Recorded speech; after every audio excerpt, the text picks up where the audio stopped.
have the eyewear, and you have the other categories which are going to play out now, the watches side.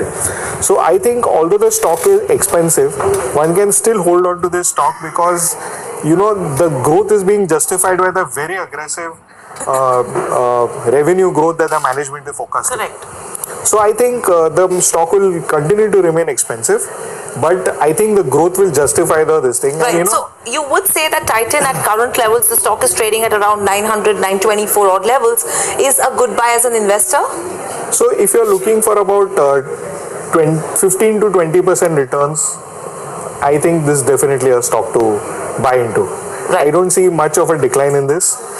Second thing is, your portfolio always should have some stalwarts and growth stories.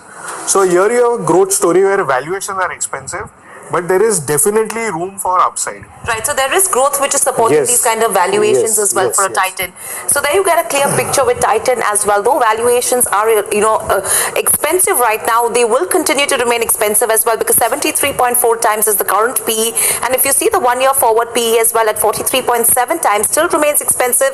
But the kind of growth story that Titan holds, it will continue to give you 15 to 20 percent returns as well from a 1 year perspective. But moving from there on, staying with the consumer durable space, you have Asian Paints as well.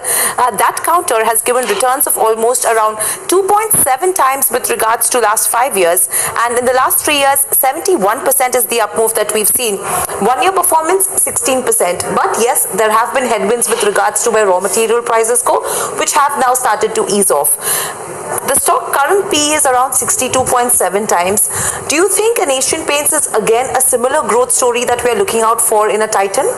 So in the paint segment, Asian Paints has seen a little bit of market share losses. Okay, they have been to do with their southern portfolio, but I think a better play would be Berger Paints. And if I were to play that entire segment of paints right now,